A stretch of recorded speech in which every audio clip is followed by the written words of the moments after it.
preso da Jamar Sanders, accetta il cambio per un attimo Pini, rotazione perimetrale, si va da Lever che deve tenere fermi i piedi, rischia qualcosina, poi con la mano destra, altro appoggio dolcissimo aiutandosi con la tabella, non si prende la tripla. Ritornando da Bartley, 5 secondi per il tiro, vuole disorientare Langevin, serie di giri sul perno, tiro in allontanamento di estrema qualità, Trieste doppia Verona, 22-11. Bortolani ha bisogno di un canestro, Verona ma perde banalmente il pallone, transizione triestina con Terry, gioco a due con Vildera che restituisce ancora il pallone ad Emanuel Terry, 29-12.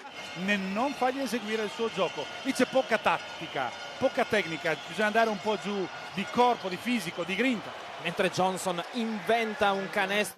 Però è posizionato bene, non serve essere altissimi per lavorare bene sulle linee di passaggio e Rozier lo fa. E intanto qui Henderson con un pezzo di bravura riesce a... Frank Bartley deve superare anche Emanuel Terry dalla media, è sbagliato il suo tiro in sospensione, Terry coglie il rimbalzo, si dimentica però poi il pallone, Cappelletti va a schiacciare per Xavier Johnson, affondata mancina a una mano. Per quanto riguarda il parziale che sta maturando in questi 4 minuti e mezzo di gioco, solo 3 secondi per il tiro, Lever deve inventare qualcosa in allontanamento ed estrae dal cilindro un altro pezzo di bravura autentica, ha un elemento che la mano ce l'ha. Ce l'ha, l'ha fatta vedere più di qualche volta. Prova la risposta con la stessa moneta la Tezenis con Devin Davis. Un contributo per la fase realizzativa. Cappelletti intanto palla intelligente per Davis che chiede anche il fischio che non arriva.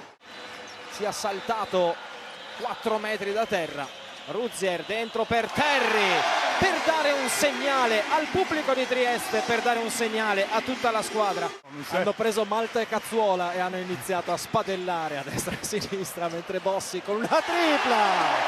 Ma che canestro è, signori!